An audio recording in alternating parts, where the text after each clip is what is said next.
नमस्कार। आयुक्तालय के ज्ञान सुधा चैनल पर आप सभी का स्वागत और अभिनंदन। ज्ञान सुधा पर हम सतत कामायनी के विविध सर्गों का अध्ययन कर रहे हैं और जब हम कामायनी का अध्ययन करते हैं तो ये विदित है कि कामायनी छायावाद की महत्वपूर्ण कृति है और इसके रचयिता जयशंकर प्रसाद हैं।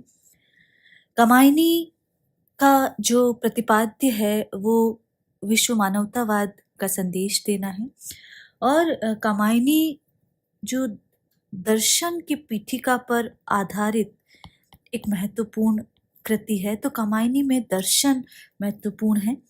कामायनी का रचना वर्ष हम देखते हैं 1935 ईस्वी है। कामायनी में 15 सर्ग समावेशित हैं। कामायनी के इन 15 सर्गों का नाम जो अंतर्मन की विविध प्रवृत्तियां हैं उसके आधार पर रखा गया है। तो एक तरह यहाँ पर वैचारिक पक्ष सबल हो जाता है।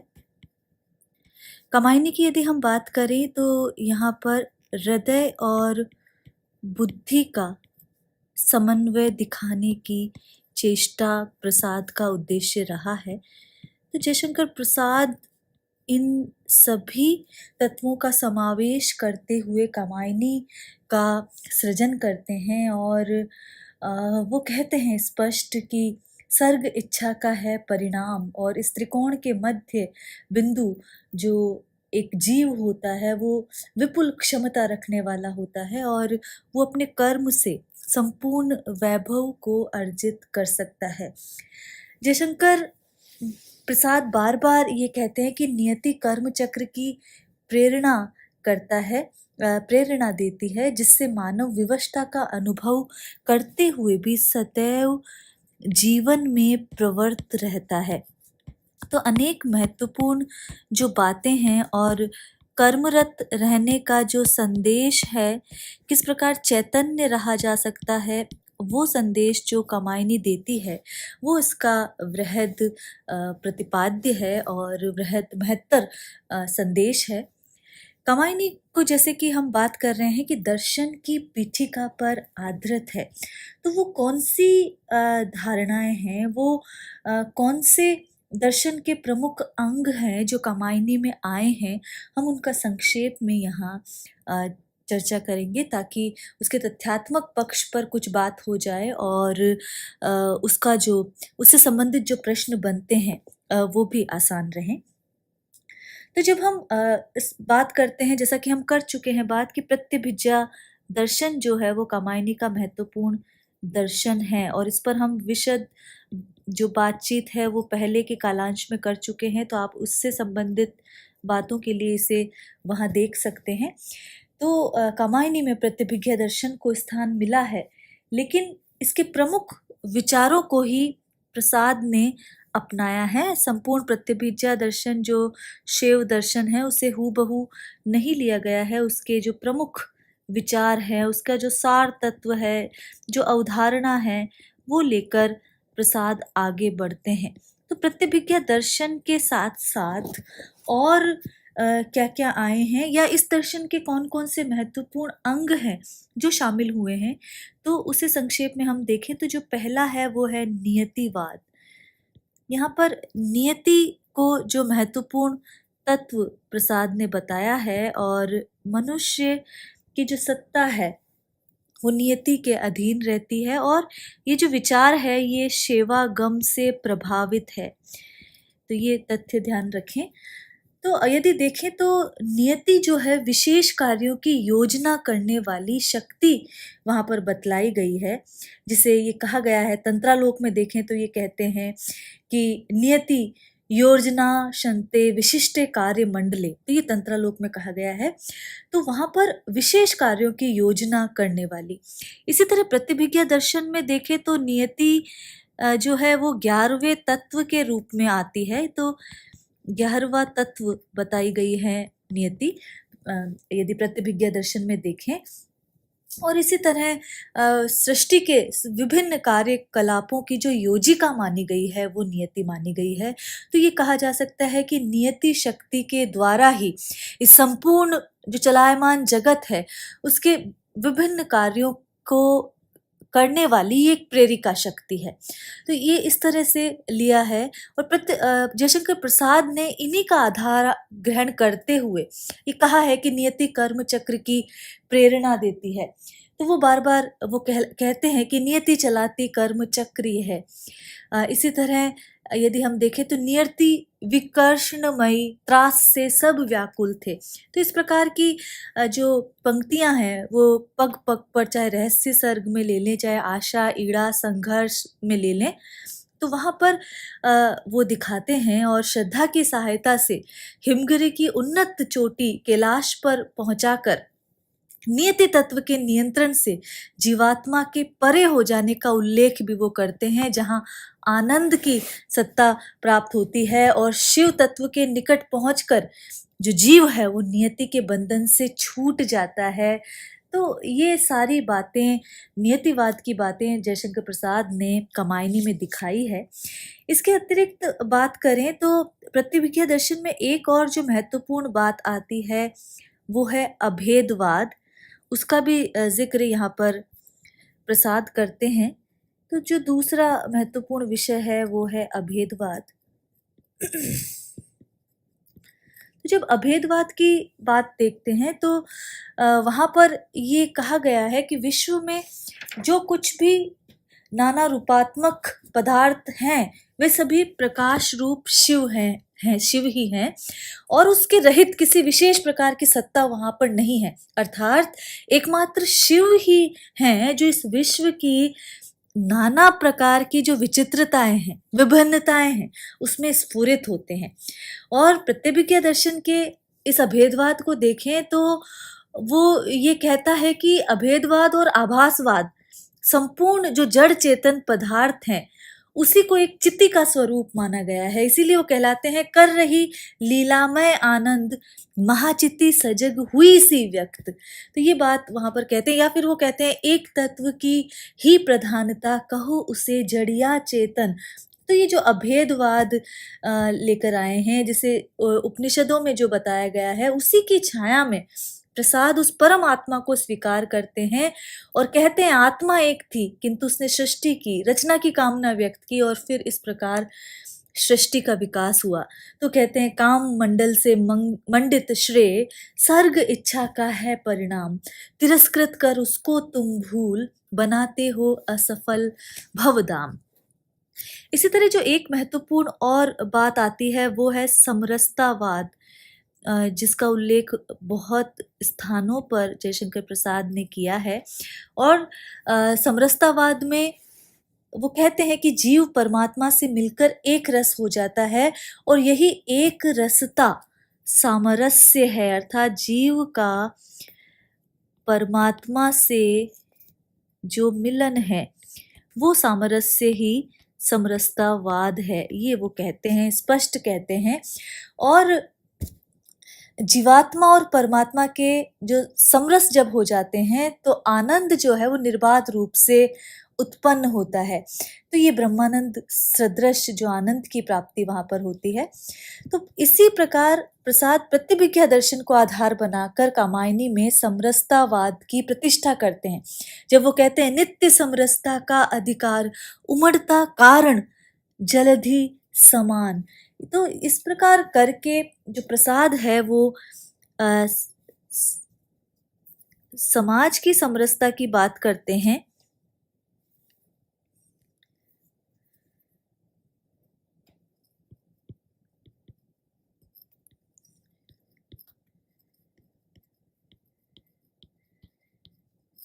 व्यक्ति की समरसता की बात करते हैं।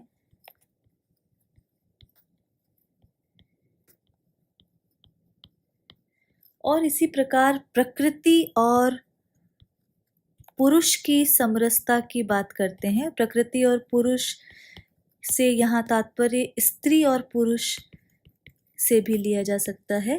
तो इस प्रकार सृष्टि के हर तत्व में समरसता की बात प्रसाद वो वहाँ करते हैं और वो कहते हैं कि समाज में जब तक सामरस्य का विनिवेश नहीं होगा तब तक दुख, चिंता और कष्ट निरंतर बढ़ते रहेंगे। और प्रकृति और पुरुष की जो समरस स्थिति है यदि वो कामायनी में देखें तो आनंद सर्ग में मिलती है। और वो कहते हैं यहाँ पर नारी और पुरुष, स्त्री और पुरुष के बीच चलने वाली विषमता को लेकर वो कहते हैं, तुम भूल गए पुरुषत्व मोह में कुछ सत्ता है नारी की, समरसता है संबंध बनी अधिकार और अधिकारी की। तो इस तरह की अनेक पंक्तियां हैं कि वह तर्कमयी तू श्रद्धा में, इसका तू सब संताप निचय, सबकी समरसता का कर प्रचार। तो इस प्रकार, या फिर समरस थे जड़िया चेतन सुंदर साकार बना था।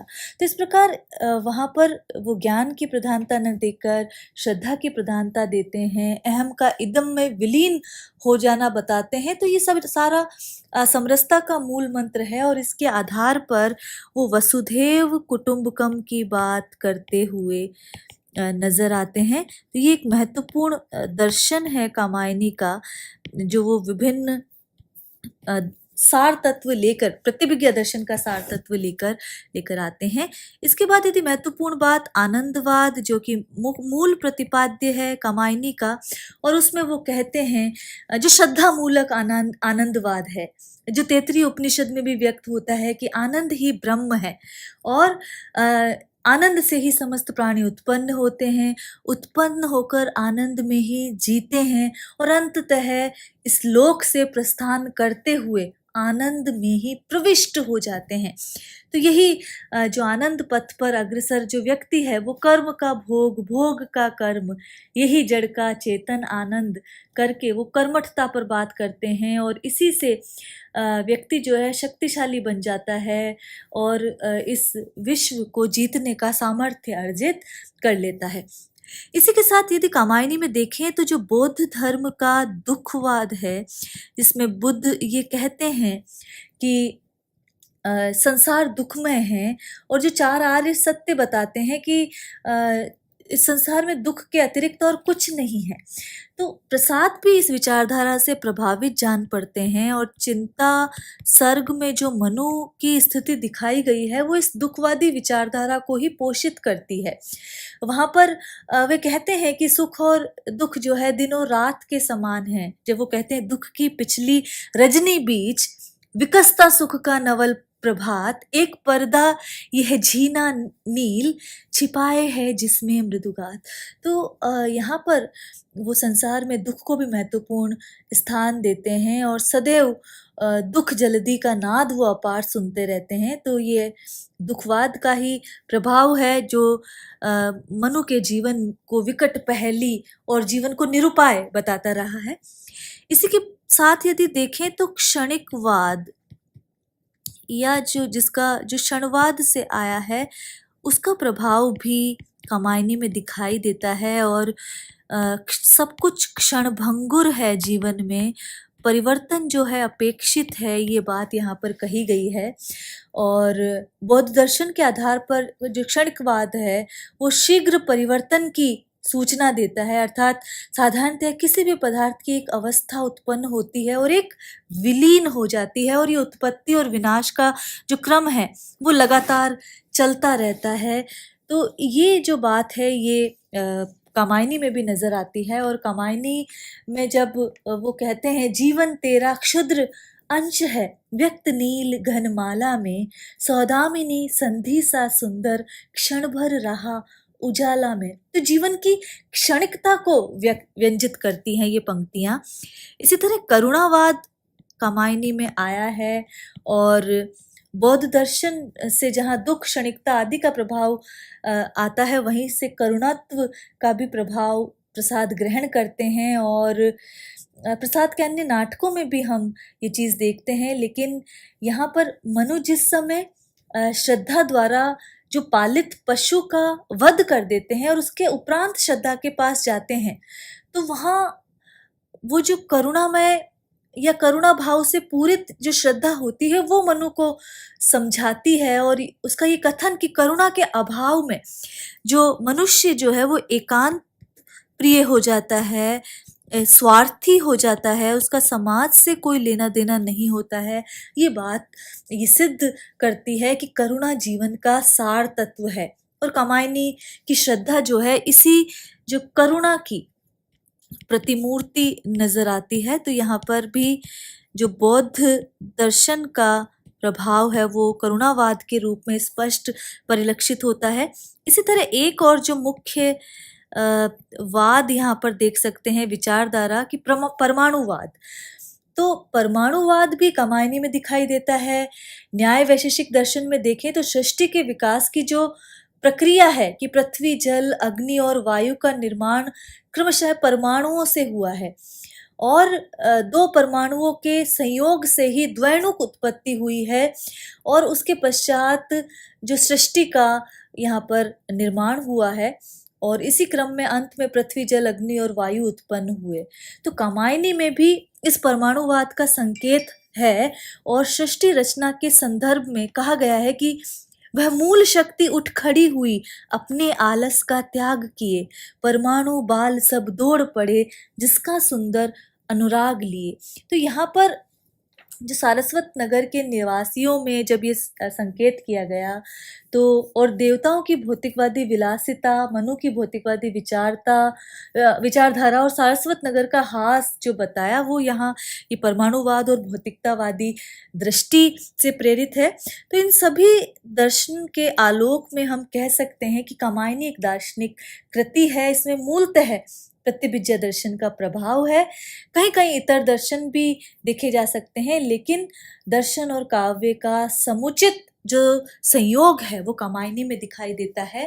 दर्शन के कारण बहुत अधिक क्लिष्ट और बोझिल नहीं हुई है ये कृति और वहाँ काव्यत्व इसका जो है वो सबल बन पड़ा है। तो ये कुछ महत्वपूर्ण बातें हैं जिसका ध्यान रखना चाहिए।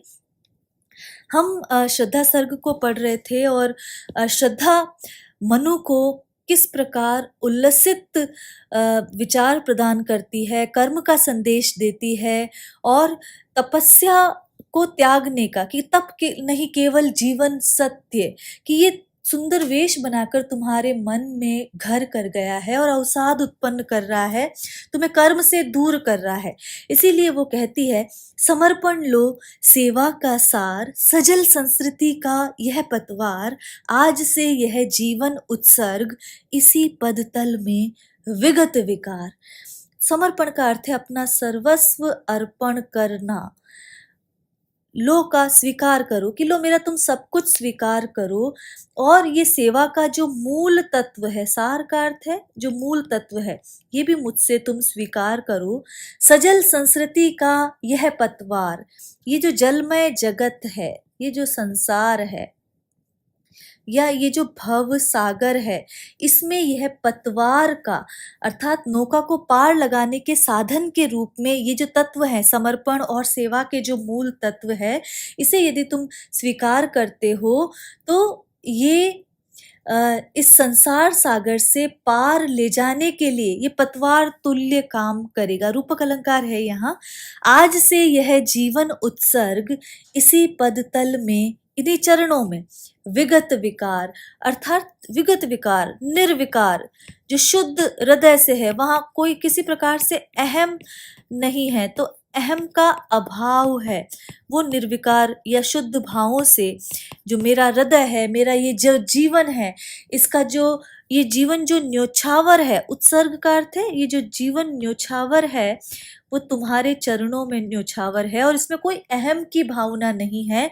अर्थात मैं अपने जीवन को निर्विकार होकर सेवा की भावना से आपके चरणों में न्योछावर करती हूँ, क्योंकि इस समर्पण को स्वीकार करो। ये समर्पण ही सेवा का सार है, अर्थात जिसमें अहम का भाव रहता है वह सेवा नहीं कर सकता, लेकिन तुम्हारे असहाय निराश जीवन रूपी नौका को आपत्तियों के जल से या विषमता के जल से भरे हुए इस संसार रूपी सागर से पार उतारने में यही पतवार का काम करेगा। तो ये बात यहाँ पर श्रद्धा यहाँ पर कहती है।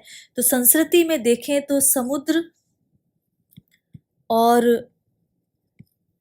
पतवार का आरोप होने के कारण यहाँ पर रूपक अलंकार यहाँ पर देखा जाएगा। दया माया ममता लो आज, मधुरिमा लो अगाध विश्वास, हमारा हृदय रत्न निधि स्वच्छ, तुम्हारे लिए खुला है पास।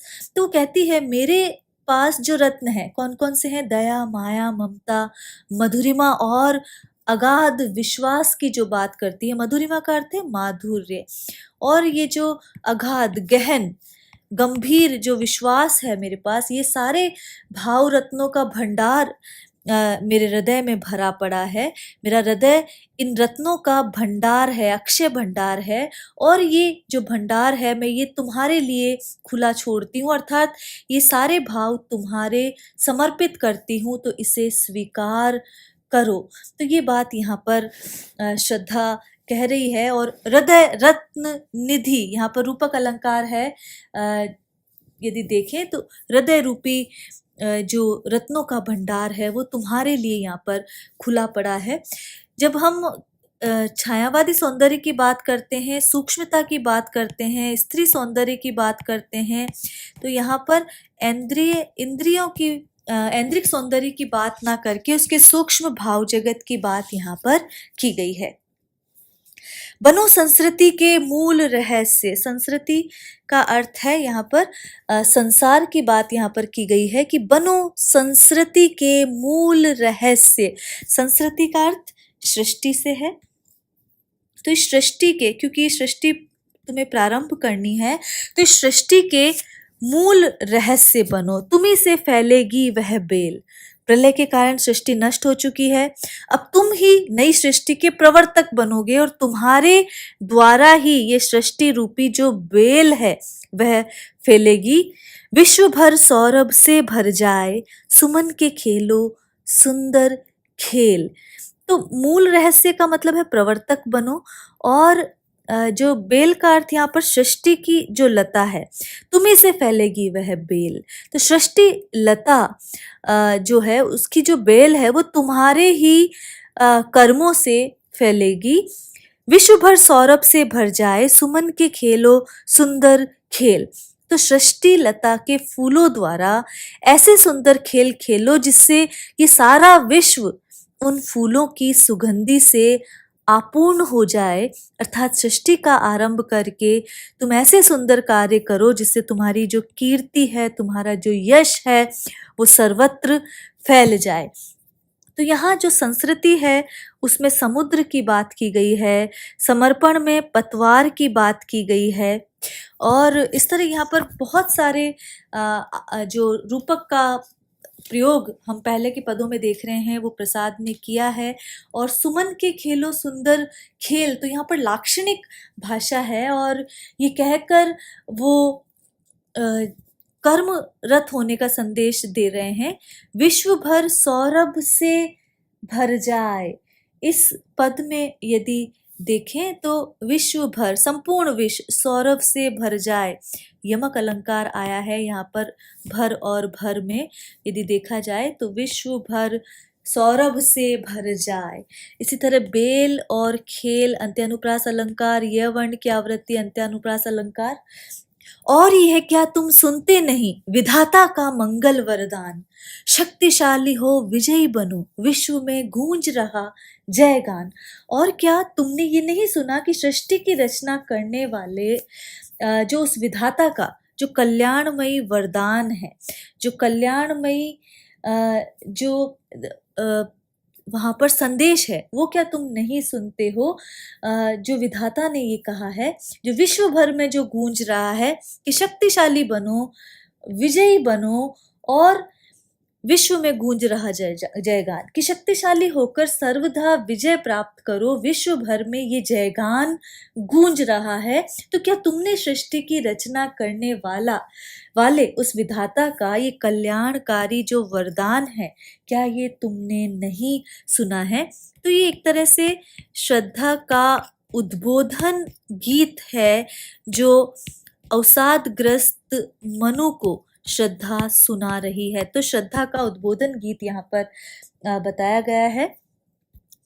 डरो मत अरे अमृत सम्राट संतान, तो यहाँ पर मनु भूल गए हैं कि वो देव जाति की संतान है, इसीलिए यहाँ पर कहा गया है अग्रसर है मंगलमय वृद्धि, पूर्ण आकर्षण जीवन केंद्र, खिंची आवेगी सकल समृद्धि। कि डरो मत, मनु को नवीन सृष्टि का विकास करने के लिए वो कर्मण्य रहने का श्रद्धा अनुरोध कर रही है और वो कह रही है कि हे देवपुत्र अमृत संतान, हे देवपुत्र डरो मत, अर्थात निर्भय रहो, आगे बढ़ो, निर्भय होकर आगे बढ़ो, डरो मत। अग्रसर है मंगलमय वृद्धि, जो मंगलमय वृद्धि है वो तुम्हारे अग्रसर है, अर्थात तुम्हारे सामने उपस्थित है, तुम बस कर्मरत हो। पूर्ण आकर्षण जीवन केंद्र खिंची आवेगी सकल समृद्धि। तो सकल समृद्धि का अर्थ है जो संपूर्ण वैभव की जो बात की गई है वो सकल समृद्धि है। अग्रसर का अर्थ यहाँ पर समक्ष है। तो हे देव संतान, हे देव पुत्र, निर्भय रहो, मंगलमय वृद्धि तुम्हारे सामने है, अर्थात तुम्हारा भविष्य कल्याणमय है। तुम्हारा जीवन आकर्षण से भरा हुआ है, इसलिए जो संपूर्ण वैभव है वो तुम्हारे पास स्वयं ही खिंचकर आ जाएगा। बस तुम निशंक होकर, तुम बिना डरे इस सृष्टि के विकास के लिए तैयार हो जाओ। तो यहाँ श्रद्धा का जो उद्बोधन गीत है वो एक तरह से राष्ट्र को भी सबल बनाने का संदेश यहाँ पर दे रहा है। तो एक तरह से इन पदों में राष्ट्रीय भावना भी अभिव्यंजित हुई है, वो भी देखी जा सकती है। देव असफलताओं का ध्वंस प्रचुर उपकरण जुटाकर आज पड़ा है बन मानव संपत्ति, पूर्ण हो मन का चेतन राज। तो यहाँ पर जो देव असफलताओं का जो ध्वंस है, जो खंडहर है, जो देव जाति का विनाश जिन कारणों से हुआ है, वो जो पुंज है, वो जो तत्व है, देव जाति अपनी उच्छृंखलता और अभिमान के कारण विनष्ट हो गई। तो ये असफलता के कुछ खंडहर हम लोगों के रूप में, अर्थात मनु के रूप में इधर उधर बिखरे पड़े हैं, जिसमें मानव जाति के विकास के लिए विपुल सामग्री विद्यमान है। पड़ा है बन मानव संपत्ति, पूर्ण हो मन का चेतन राज। तो तुम देव जाति की असफलताओं के खंडहरों पर इस मानव सृष्टि का जो प्रासाद, खंडहर पर प्रासाद, महल का निर्माण करने की बात कह रही है। सृष्टि का मन जो विलासिता, दंभ आदि के कारण अचेतन अवस्था को प्राप्त हो गया था, अपूर्ण बना हुआ था, वह मन अब उदात्त भावों के कारण, जैसे दया, सेवा, अहिंसा अपनाकर चेतना से युक्त होकर पूर्णता को प्राप्त हो। तो जो मानव सृष्टि का अचेतन जो मन, जो देव जाति का जो अचेतन मन यहाँ पर पड़ा है, वो मानव संपत्ति के रूप में मन में उदात्त भावों को अपनाकर चेतना से युक्त पूर्णावस्था को प्राप्त हो। ये वहां पर कह रहे हैं कि देवताओं के जो गुण थे वे मानव जाति में भी प्रतिष्ठित किए जाएं और उनको बुराइयों से, और उनकी जो बुराइयां हैं, जो उच्छृंखलता थी, जो अभिमान था, उससे उन्हें मुक्त रखा जाए। तो ये बात यहाँ पर श्रद्धा कह रही है और इसके माध्यम से एक तरह से उद्बोधन गीत है। यहाँ पर भी अंत्यानुप्रास अलंकार यहाँ पर है, लाक्षणिक शब्दावली यहाँ पर प्रयोग में की गई है। चेतना का सुंदर इतिहास, अखिल मानव भावों का सत्य, विश्व के हृदय पटल पर दिव्य अक्षरों से अंकित हो नित्य। रूपक अलंकार है हृदय पटल। तो चेतना का सुंदर इतिहास, श्रद्धा कहती है कि तुम जिस मानव सृष्टि का, जिसका मन चेतना से भरा होगा, उसका विकास करोगे, अखिल मानव भावों का सत्य। तो तुम उसका विकास करोगे जो मानव जाति के भावों का सत्य है, विश्व के हृदय पटल पर दिव्य अक्षरों से अंकित हो नित्य। तो मैं चाहती हूँ कि चेतना का वो जो इतिहास है वो विश्व के हृदय पटल पर दिव्य अक्षरों से अंकित होकर, नित्य का अर्थ है सदैव विद्यमान रहे। तो ये बात यहाँ पर कही गई है कि पटल का अर्थ होता है पटचित्र खींचने का कागज जिसे कहा जाता है, अंकित का अर्थ है लिखा हुआ। तो मैं चाहती हूँ कि चेतना का ये इतिहास विश्व के हृदय पटल पर दिव्य अक्षरों से अंकित होकर सदा सदा विद्यमान रहे। विधाता की यह कल्याणी सृष्टि सफल हो इस भूतल पर पूर्ण, जो कल्याणमयी जो आगामी सृष्टि है अर्थात मानव सृष्टि की बात यहाँ पर की गई है। तो विधाता जिसको चाह रहे हैं, जिस मानव सृष्टि को चाह रहे हैं, वो इस भूतल पर, इस पृथ्वी पर पूर्ण रूप से सफल हो, अर्थात जो आगामी मानव सृष्टि है उसकी सफलता की कामना श्रद्धा कर रही है और वो कहती है कि विधाता की कल्याणमयी आगे आने वाली मानव सृष्टि इस पृथ्वी पर क्या हो, सफल हो। पटे सागर, अर्थात सागर जो है वो सूख जाए, पटे का अर्थ है दूर हो जाए, सूख जाए। तो पटे सागर, बिखरे ग्रह पुंज, जो जितने भी प्रकार के ग्रह पिंड बिखर कर इधर उधर जो है वो फैल जाएं, और ज्वालामुखियां हो चूर्ण, और भले ही जो ज्वालामुखी पर्वतों में भयंकर विस्फोट हो, परंतु जो मानव की जो कीर्ति है या जो ये मानव सृष्टि है वो इस भूतल पर पूर्ण रूप से विकसित हो। आगे वो इसी क्रम में कहती है, उन्हें चिंगारी सदृश सदर्प कुचलती रहे खड़ी सानंद, आज से मानवता की कीर्ति अनिल भूजल में रहे ना बंद। तो ज्वालामुखी जो है पर्वतों में भयंकर विस्फोट हो, लेकिन आज से ये मानवता की जो कीर्ति है वो अनिल अर्थात हवा, भू जो धरती और जल में बंद नहीं रहे, अर्थात कहीं भी ना रुके।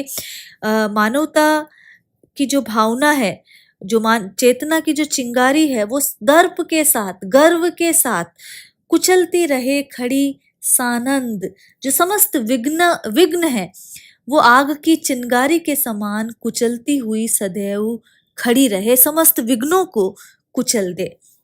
जल्दी के फूटे कितने उत्स, भले ही समुद्र के कितने ही स्रोत क्यों ना फूट जाए, द्वीप कच्छप से डूबे उतराए, और जो जिससे समुद्र में भी बाढ़ आ जाए, जाने कितने ही स्रोत फूट जाए, और ये जो द्वीप है वो कछुओं की भांति डूबने उतरने लग जाए, किंतु वह खड़ी रहे। वह कौन सर्वनाम आया है मानव सृष्टि के लिए, लेकिन ये जो मानव सृष्टि है ये दृढ़ मूर्ति के रूप में, अभिमान के रूप में खड़ी रहे और अभ्युदय का कर रही उपाय और अपनी भौतिक उन्नति, अपने विकास का उपाय करती हुई सदैव दृढ़ मूर्ति के रूप में खड़ी रहे। तो यहाँ पर यदि हम देखें, कुचलती रहे खड़ी सानंद, मानवीकरण अलंकार आया है। यहाँ पर मानवता की कीर्ति की बात की जा रही है, उस पे मानव भावों का जो आरोप किया है, इसलिए मानवीकरण अलंकार है, और अंत्यानुप्रास अलंकार का प्रयोग यहाँ पर देखा गया है। तो यहाँ पर जो अंतिम जो श्रद्धा सर्ग का ये पद है कि विश्व की दुर्बलता बल बने, पराजय का बढ़ता व्यापार, हंसाता रहे उसे सविलास, शक्ति का क्रीड़ामय संचार। तो पराजय का अर्थ है हार या असफलता। तो विश्व की दुर्बलता बल बने, श्रद्धा कहती है कि मानव सृष्टि बहुत शक्ति संपन्न बने, उसे कहीं भी जो पराजय के कारण दुख ना उठाना पड़े, और यदि पराजय उठानी पड़े तो मानव सृष्टि पराजय के कारण दुखी ना हो, वरन अपनी अपार शक्ति के कारण क्या करे, वो हंसती रहे। यहाँ पर भी मानवीकरण है। तो हंसाता रहे उसे सविलास, तो मानव सृष्टि शक्ति संपन्न हो, पराजय के कारण उसे दुख ना उठाना पड़े, और यदि पराजय उठानी ही पड़े तो उस पराजय के कारण वो दुखी ना हो, वरन अपनी अपार शक्ति के कारण वो क्रीड़ा करती रहे, आनंद करती रहे और शक्ति के खेल खेलती रहे। तो शक्ति के विद्युत कण जो व्यस्त विकल बिखरे हो निरुपाय। तो श्रद्धा कहती है कि आज जो शक्ति के सारे विद्युत कण पृथक पृथक होकर अस्त व्यस्त हैं, इधर उधर बिखरे हैं, हो निरुपाय, वो जिनके इकट्ठे करने का कोई उपाय ही नहीं हो, बिखरे पड़े हैं, उनका एकत्र करने का कोई उपाय नहीं दिखाई देता, किंतु समन्वय उसका करे समस्त, विजयनी मानवता हो जाए। किंतु ये मानव सृष्टि उन कणों को, जो शक्ति के विद्युत कण हैं, जिन्हें एकत्र करना निरुपाय है, कोई उपाय नहीं है, उन्हें, उन कणों को वो एकत्र कर ले तो निश्चय ही ये जो मानवता है वो विजयिनी सफल हो जाएगी, जो मानव सृष्टि है वो विजयिनी हो जाएगी, अर्थात सफल हो जाएगी। अब यहाँ अलंकारों की बात करें तो दुर्बलता बल बने कैसे बनेगी, विरोधाभास अलंकार है। विश्व की दुर्बलता बल बने साथ ही मानवीकरण अलंकार है। और यदि देखा जाए तो अंत्यानुप्रास अलंकार है। व्यस्त शब्द का प्रयोग कामायनी में कई स्थानों पर किया गया है। कई बार वो संलग्न के अर्थ में है तो कई बार इधर उधर फैले के अर्थ में आया है। यहाँ पर जब हम व्यस्त का प्रयोग देखते हैं तो इधर उधर पृथक पृथक फैले हुए के रूप में ये प्रयुक्त होता है। तो ये श्रद्धा सर्ग की बात की गई है, जहाँ पर जो श्रद्धा है वो चिंतामग्न मनु के जीवन में उल्लास के रूप में आती है और मनु को अपने परिचय के लिए आतुर देखकर श्रद्धा अपना संक्षिप्त परिचय देती है, अपने ललित कलाओं के ज्ञान के बारे में बताती है और जो अनेक मनु की जिज्ञासाओं का शमन करती है। श्रद्धा कामायनी की नायिका है और यदि देखा जाए तो श्रद्धा का अनुपम और अपार्थिव जो सौंदर्य है वो यहाँ पर बताया है। कथोपकथन शैली है और दोनों के कथोपकथन को लेकर एक सुंदर संगीतमय नाटक जिसे ओपेरा कहें वह भी तैयार किया जा सकता है, ऐसा भी आलोचकों ने कहा है। तो ये कामायनी के श्रद्धा सर्ग की बात की, कामायनी के दर्शन की बात की। कामायनी के अन्य जो महत्वपूर्ण सर्ग हैं उनका हम आने वाले कालांशों में अध्ययन करेंगे। आज के लिए इतना ही। नमस्कार। यहाँ श्रद्धा सर्ग पूर्ण होता है। श्रद्धा काम गोत्र की है इसलिए उसका नाम कामायनी भी रखा गया है। तो आज के लिए इतना ही। नमस्कार।